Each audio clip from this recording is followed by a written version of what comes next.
So the old guard, I didn't like it. I didn't care for it. So I wanted to see it. It was Charlize Theron. It's a new action movie. It's on Netflix.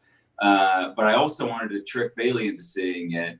And so what I did is I was like, hey, listen, I know it's an action movie, but it's the director of Love and Basketball. It's all about girls. Yeah. You know, I remember that. Yeah. And so I tried to springboard it into a double feature of that plus Aeon Flux, and we didn't do it. It didn't happen. Do you mean like you didn't see Aeon Flux, or you didn't watch either of them? We didn't see Aeon Flux. Okay, so you stopped after that one, which is, again, like right up here. I just have that handy.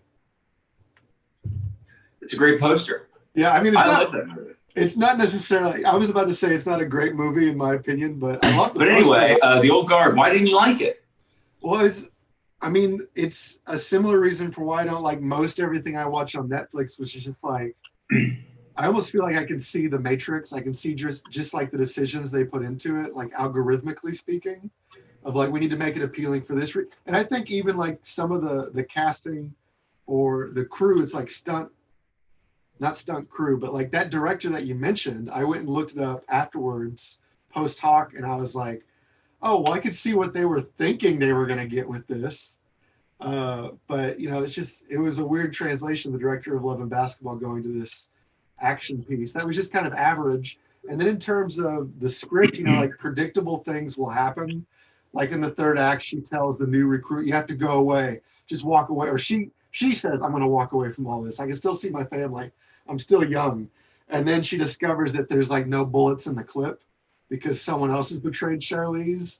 And it's like, she has to go back to help her. And I'm like, you see these things coming. It's like just it's very by the numbers in terms of, and then, you know, like the person they thought was dead is now sequel bait at the end. It's like, she's back and she's recruiting the person who's been exiled. So are we looking at an old guard Civil War part 2? See you then. Which I mean, I'm a fan of like comic books and like soap opera dramas, like serial dramas. So I get the idea, but it's like in a movie, I'm very much a fan of like, just give me beginning, middle, end, tell me a story within this movie.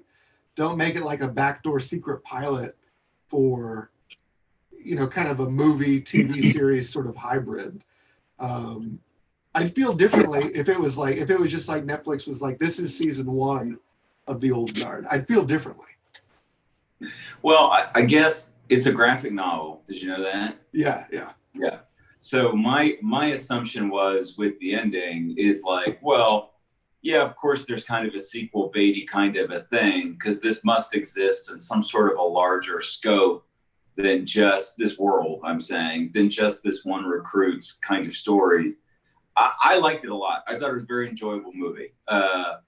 If I had paid $11 to go see it in the movie theater, I would be very dissatisfied. And yeah.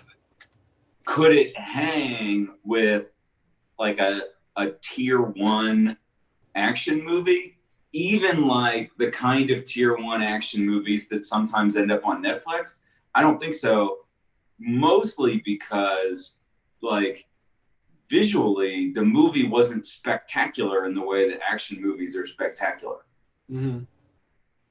Like, you think about even the opening scene when the Marines or whatever are in Iraq or Afghanistan or somewhere in the Mideast, and she's like breaching the mosque or whatever. Like the way that was shot, if you think about that versus the way that Catherine Bigelow would have made that opening sequence, you know what I'm saying? Like, it doesn't really hang.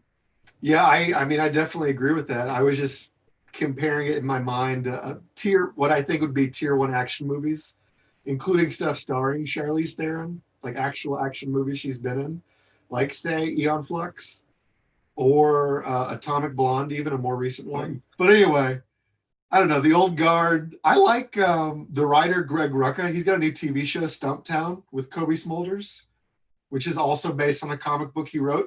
And so he's having a lot of success. And frankly, if I was a comic book writer, that would be the career I would aim for, where everything I wrote is like a hot female protagonist just for the casting possibilities, because he's had Charlize, he's had Kobe Smulders play his characters. He's also had years ago that movie Whiteout with Kate Beckinsale. So this is, and he created not Batwoman, but the modern version of Batwoman that they made a TV show out of. And, you know, that was Ruby Rose. It's not great. It was the same line of thinking. Basically everything this guy, Greg Rucka, has ever written. Wait, there's a Ruby Rose Batwoman out? Batgirl out? Yeah, it's on, I think, do you have HBO Max? Yes. Okay, it's on there. Sorry, my thing is like falling down literally. That's all right, but it's just one of those CW shows like Supergirl. Huh. I would check that out, I think. Ruby Rose is compelling to watch. I don't know that I've heard her speak ever. Yeah, because she's like in John Wick 2, right? And she's like a silent assassin sort of character. Yeah, she plays like a mute, I believe. Oh, okay, yeah. It's something very similar in the last Resident Evil movie. Same sort of idea. Yeah. So the old guard, for me, I'm much more interested in the idea of like these ancient warriors that just live forever than I was at all in this particular story, where there's a biotech company that wants to, you know, unlock their genetic sequencing and then utilize that for, I guess, both a combination of medicine and other things that are maybe nebulous. I don't know. He didn't honestly even seem like I mean, obviously his tactics were a little bad, but like, he is right, is he not? That like, we should 100% kill these ancient people if you could save a bunch of babies with cancer. Am I wrong? That's totally the right opinion. Well, all the best villains have that, you know, that component of like, well, do I sympathize with this part? I would say no, for the simple reason of, you just found out about these 4, and like you already said, we don't know about this other world. It's like Underworld, right? It could be however many vampires or how many werewolves or how many immortal warriors. Do we really want to go to war with this like secret class of people that are probably, you know, in this universe, the puppet masters, probably the ones pulling the strings? It seems like a no-go. I avoid that sort of conflict because it doesn't seem like you're going to win. But yeah, let me pick some nits with the particulars of this arrangement. Totally makes sense that Charlize Theron, who I guess has been fighting since ancient times, is just the most ultimate warrior of all time, because all the best guys in MMA or whatever, it's just experience. It's just endless experience. And it's like, oh, well, what if you had an NFL quarterback that was just 30 years old in his prime forever? Well, obviously he'd just be the best quarterback. You know what I mean? So it's the experience that has made her this incredible warrior, not whatever this thing is that keeps her alive forever, is the way that I understood it. And so that being said, why does this pretty regular soldier, or how does this pretty regular soldier possibly have the capacity to go on that like final solo invasion where she defeats all these like super Navy SEALs and stuff? Because we know for sure that she doesn't understand fighting as well as like all the specialist units in the military, because she was not one of those, right? So like, how is she possibly able to pull this off? Like, she just can't die. Is that like an appeal to the special forces now actually being like really good? Is that saying that like we trust that their tactics are superior to somebody? Yeah, are you making that claim? Yes. Okay. I'm saying if you're a Navy SEAL, you're a more able combatant than somebody that is like a regular lieutenant doing sort of basic patrols in Baghdad. Yeah, for sure. So I'm going to say that that's a given. And because that's a given, and this pharmaceutical company, as I understood it, had like an army of, you know, ex-special forces, SAS, Navy SEAL, tight Green Beret dudes and women, I guess, maybe. And DSS. Yeah. Diplomatic Secret Service. That's right. DSS is in there for sure. Yeah. So I'm saying like how, you know, I get that she can come back from the dead, but they would just be much better at fighting than her because she doesn't have centuries of experience, even like the guy that's been fighting since the Napoleonic Wars. Oh, okay. Yeah. That all tracks. That all makes sense. So we're saying that it's bad that she rescues everybody? I'm saying it literally doesn't really make much sense because they don't establish her being a super fighter as some sort of a additional benefit of being an immortal person. You get what I mean? Yeah, so I'm a little hazy on the movie for multiple reasons, but I'm trying to remember, did they not give her a montage? Was there no sequence where it's like time for training her? That sort of thing? No. Okay. No. This is as I understand it, this whole movie takes place in the span of like a few days. Like this is this is a pretty quick thing that takes place. I believe that they discover her after the plot has been set in motion.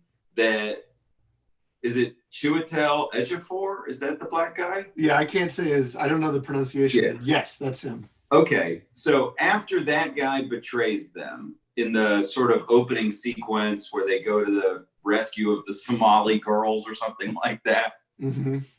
Do you recall this? They're like, hey, we've got 13 Somali girls. They're locked in this box. You got to get them out. And then they get into the box and it's not 13 Somali girls. It's 13 SAS soldiers with automatic rifles. Vaguely. I mean, I'm going to be honest. I don't necessarily remember that like that shot happens. For shot. But that happens. And that's Chiwetel Ejiofor setting them up. And he's working for the biotech firm. After that happens, they discover that the girl has had this thing happen in Iraq or whatever. And then the whole reason that she's getting shipped off to Germany is because they cut her neck open. And then like immediately afterwards, she was healed. And all the army doctors were like, uh-oh, that's not normal. So like, yeah, this whole movie takes place in a very short period of time. Her sort of like death and becoming an immortal takes place in the middle of like 1 week of events about this biotech company. It's kind of the way that I understood it. And so like, she's just a regular soldier on patrols. And then all of a sudden, not only does she have like the fighting skills, but like the tactical know-how to do this breach of this super secure biotech tower thing. You know, I don't know. I did love her jumping off the building though. That was cool. I just remember the fall onto the car at the end. That's right? That was yeah. Okay. That was yeah, fun. and then she repairs from that. Yeah. So I guess I bring that up to say, like, I have all these complaints about her tactical know-how, but I guess if you can just tackle somebody off the top of a building, what does it matter what technical know-how you have? Yeah, I mean, that's also sort of a perverse incentive to never get better at fighting. You just sort of blunt force trauma literally your way through every scenario until the end of time. And just hope that somebody doesn't put you in an Iron Maiden and drop you in the sea, which is the only way it doesn't even stop them. It just slows them down. So that's another reason why this would be better as a single season of Netflix, because you could have one whole episode about some guy that becomes an immortal and he's like, well, I don't have to learn anything. I can just keep dying. Who cares? And he just refuses to train. And they're like, Barry, come drill. He's like, I don't care. Why? Who cares? He won't even use weapons. He just gets killed over and over again. The best thing about the old guard, for sure, was Charlize Theron with the axe, because she was pretty dope. Yeah, that was fun. That was I thought that the action sequences were largely not particularly entertaining, but the axe stuff was fun. That was pretty cool. And it also kind of made sense to me. Like once I kind of got what was going on. When they went into the first scene that you don't remember, when they're trying to rescue these Somali girls or whatever, they're all like using big swords and stuff. And I kept turning to Bailey like, what do they have automatic rifles and swords for? This doesn't make any sense to me. And then eventually I sort of figured it out that right. When they you didn't know the plot before starting, right? Did you know that they were immortal? I didn't know literally anything. I think that if I had a big takeaway from this whole movie thing, it was that when Netflix makes versions of movies I like, they do a less good job than anywhere else.